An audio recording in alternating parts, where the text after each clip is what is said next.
Get up, Bird. Uh-oh. The Bird's not getting up. The Bird hasn't gotten up at all. The Bird's wilted. The Billard's rolled over and played dead. No Bird. That all coming up next on tip-off. Boom, boom, boom. Boom, boom, boom, boom, boom. 1997 against the LA Lakers. Boom, boom, boom. Boom, boom, boom. 1998 against the San Antonio Spurs. Boom, boom, boom. Boom, boom, boom. 1998 against the Chicago Bulls. Boom, boom, boom, boom, boom, boom, boom. And now, 2012 against the Spurs. Boom, boom, boom, boom, boom, boom, boom, boom, boom, boom. The four historic worst performances in Utah Jazz playoff history. Last night was one of them. How about that? Boy, did we get hammered. Woo! They are much better than we are. And we knew this coming in. But when it happens, and when it stares you in the face, and when it whoops your butt, and when the Bird doesn't get up, it is hard to swallow. I get it. I get it. Last night was just a wow.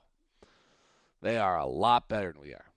For those who don't understand the Bird comment, when we fly in the plane and we hit any turbulence, the guys yell, I think it's Jamal now, but I can't really tell, get up, Bird, get up, Bird. So I kind of had adopted get up, Bird for game 2 as some sort of approach, but our Bird never got up.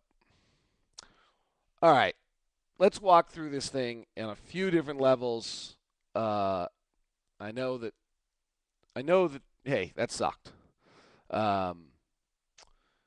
First thing, game Saturday. Let's not just be such a bunch of front runners that we don't suddenly show up. I'm not going to tell you how you spend your money, but I'm not going. Please don't be that guy. Like, we're down 0-2. We got blasted. It's not actually that uncommon. It's happened a few times in the playoffs already this year. It happened to the greatest of our teams. This is not one of those teams, but it happens. You know, Stockton and Malone would never do that. Well, actually, they would. They did. It happens. It's not great. It's not good. It sucks when you're a part of it, but let's not be that guy, all right? That's the only thing that kind of all the other I get when we lose and we get hammered, you got to have a release. I will admit, I think in my entire life, I have blocked 2 people on Twitter, and I think last night I took out about 6 or 7.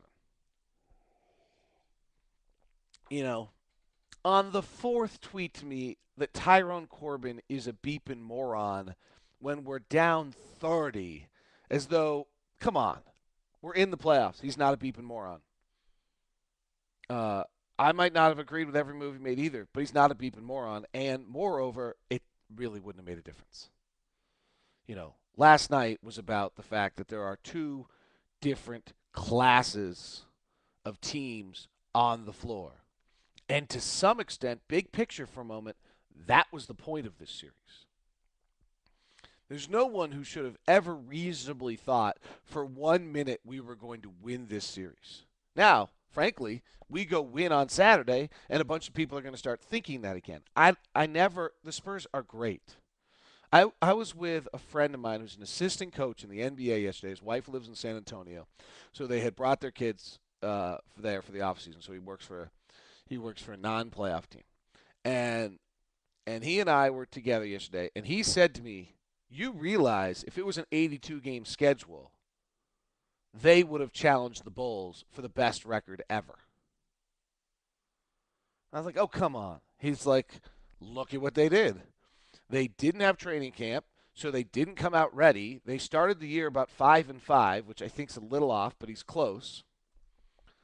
And then he says they get healthy, they don't lose unless they pull their guys." He's like, absolutely, this team would have been a team that would have been close to the Bulls' record. And there's a pretty strong argument to that. They've won 40 of their last 47 by the average now of 11 points a game. That is Bulls territory. Okay? These guys are on a different level than we are. And to some extent, that was the point. Battle, fight, learn how to play big games, and then find out what the next step is. They started the year 6-4 and 10-7. The Spurs did, and 12-9. And since they were 12-9, they are 44-7. Their last loss was April 11th, the day after they lost us when they didn't play everyone. It's May 3rd. Prior to that, their last loss was March 17th. And prior to that, and prior to that, they lost against the Clippers on March 9th, but they didn't play everybody again. Okay?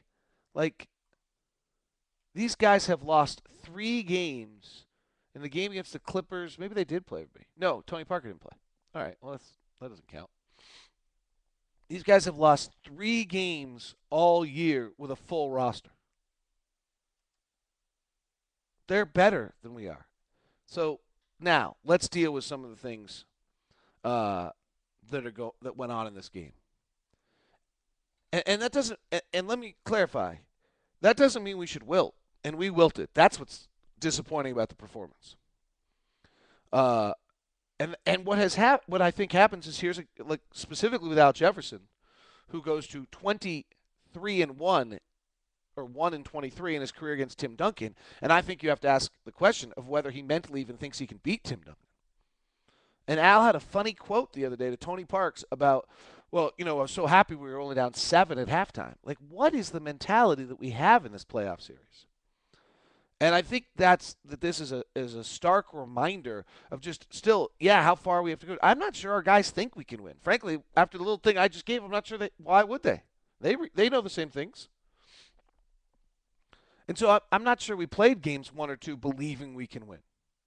I think we tried to stick around in game 1, and then we couldn't make shots last night. That's really what happened, guys. We didn't get into all these other things. We couldn't hit shots. I believe we missed. I documented on Empty the Noggin, but we missed our first 7 shots of the night. And then at another point missed 12 in a row. Closed the second quarter 1 for 12.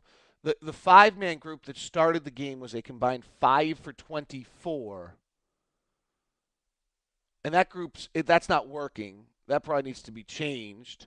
But again, and I'll get into this before we go too crazy on it, the rest of the group was 6 for 23. So 5 for 24 is not good, but they were 6 and 23. But yes, there's a real issue that this team wilted yesterday. I mean, that's an onslaught.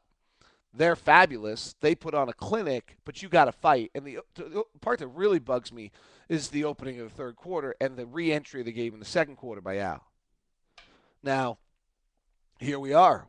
All of our questions, we've had questions about who Al Jefferson is for 2 years, and seemingly he had answered most of them.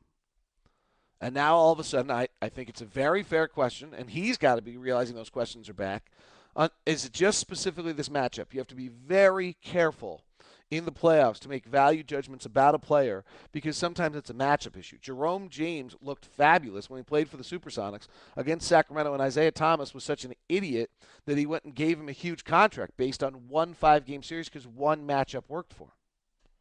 The Spurs are going to make a lot of people look silly, but there's no question that Al looked downtrodden last night. And if he's a primary guy, that's not what you want.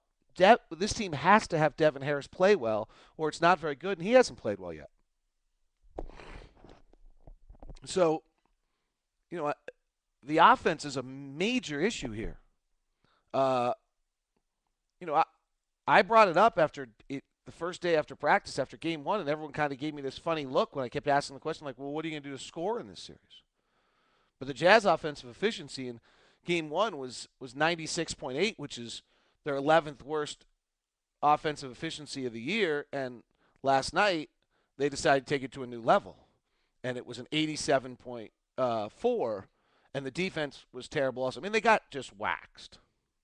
But 87.4 for the Jazz is one of their worst performances of the year offensively. I think it goes, the Lakers opening day is bad. The 2 opening games against the Lakers are worse, and that's it. So that's the third worst offensive performance of the year by the Jazz. The offense is a real problem in this series, and it's and it's largely jump shooting. I mean, by the end of the night, we hit a few, but we 8 of 26 from 16 to 23 feet. That's where the Spurs are going to make you shoot from, and then 17 of 36 from the rim, guys. We shot 47% at the rim. Millsap 2 for 6. I mean, Al only takes 2 shots from the rim.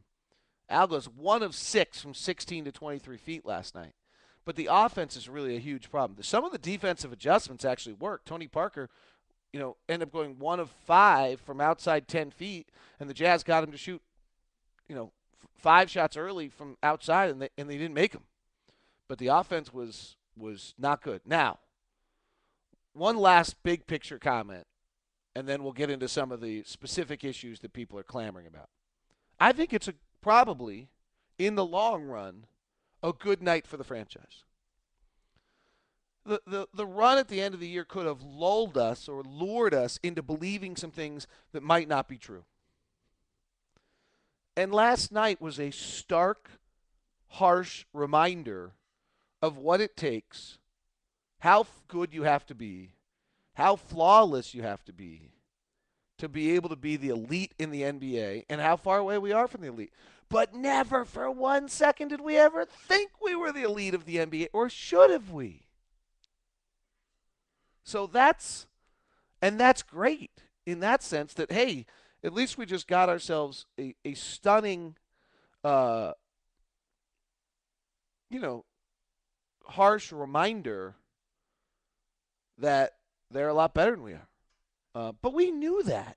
Yet it still sucks when you see it. That's, I think, the real issue. Okay, let's deal with Josh Howard starting for DeMarre Carroll. Josh Howard was kind of the one player who played decently in the first 4 minutes of the game, 5 minutes of the game. But that group is not working for some reason. They were outscored 42-10 while on the floor. So it's not working. And people are upset about it. And that's an easy one, and you can go shoot at it because it's not working. But before we go too crazy, let's consider two things. And I like him. But DeMarre Carroll's going to make that big a difference? Right? So kind of that's my point. Like, you're not winning a playoff series against the San Antonio Spurs probably in the way we play with DeMarre Carroll having a major role. I like him. I think he's a nice piece.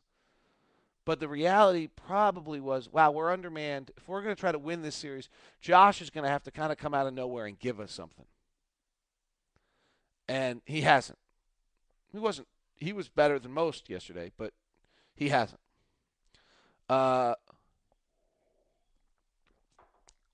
So what I would just say on that is, yeah, we probably need to make some sort of switch back or do something. It's kind of blown up some rotations. And it hasn't worked. But it was a reasonable choice from a playoff experience standpoint, as well as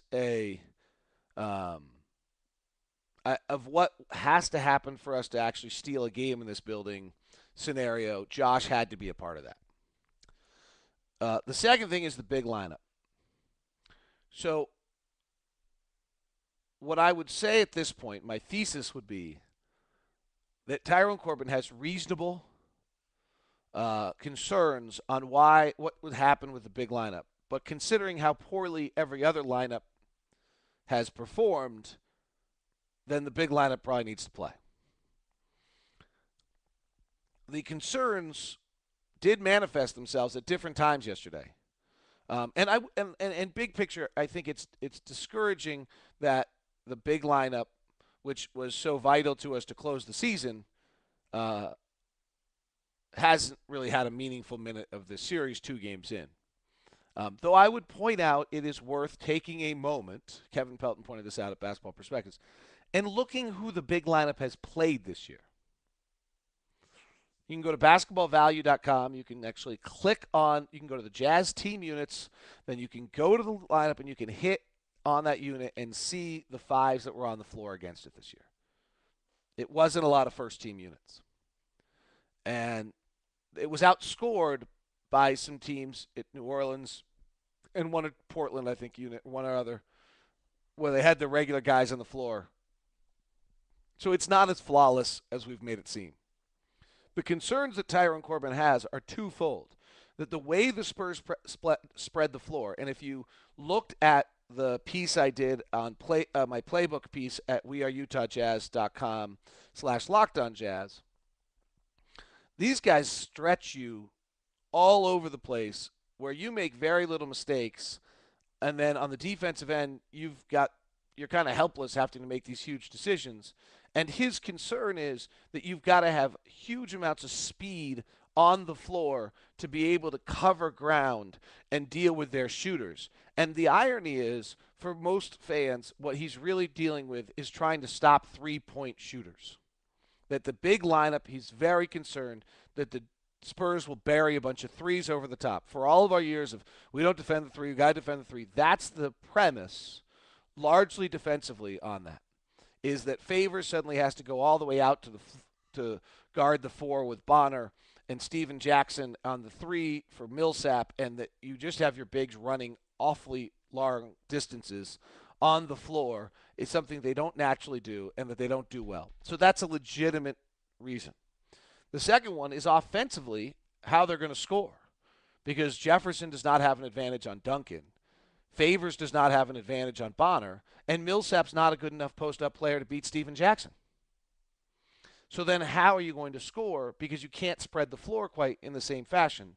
Now, for whatever weird reason, when that lineup's been on the floor offensively, the floor seems to have spread and gotten Devin Harris and Gordon Hayward looks in an unnatural way this year. And so probably there's some feeling that you should continue to try that. But those are the concerns. Again, what I would say at this point, nothing else has worked. We have a major problem that our 4 or 5 most commonly used lineups this year are disastrous defensively. Disastrous. And that has to be a very large issue. I tweeted this out late at night. It's probably the most important thing I've tweeted out in a long time, and I stuck it out in the middle of the night and nobody's probably saw it. But the Jazz 4 or 5 best, most used lineups are awful defensively. Just awful. And so that's a real problem for this franchise. And, hey, the starting lineup has been outscored 85-47 at this point. And frankly, other than the lineup of Tinsley, Burks, Damari Carroll, Paul Millsap, and Al Jefferson, nobody else has actually been outscored that badly in this series. In fact, most of our other lineups are positive. Final issue is the substitution of Derek Favors after 9 minutes of playing time in the second quarter of the game after we got it down to 5. It was a bad substitution. Favors is the one guy who's athletic and big enough to do things that the Spurs can't handle. It was a bad substitution. It's easy to say in hindsight, but when it happened, I think all of us felt it. So I don't think it's 2020. However, because there's all simultaneously Duncan and Parker checked in. But I would say that Favors probably needs to be on the floor to deal with Duncan and Parker. But it was not completely one way on that one. Favors went out. The game turned because Duncan and Parker came back as much as anything. And that group is, really rolling. And pretty tough to stop. So I'm not sure I would go with this. I'm not entirely sure that I believe that had Favors stayed in the game, that the game doesn't get altered when Duncan and Parker come back in. But I would agree that wasn't good. And so I think that is certainly, that's pretty simple. All right, that I think wraps up everything that most people are addressing and trying to take care of. Saturday, we can just change the whole field, but let's hope they compete. The fact they got waxed The facts they got hammered against a superior team shouldn't wow us, shouldn't really upset us that much. Uh, but I would say that we got to compete and harder and better and not look so downtrodden and not look like we've wilted and not look like we don't believe we can beat them. I'm not sure we can beat them, but at least play with an aggressiveness and a desperation that makes me believe that you're trying to give everything you can. And I think that's a fair comment. And don't think into the T-shirt. I got in at 1:30 in the morning, grabbed a T-shirt, or 1 o'clock in the morning. Okay. See you guys.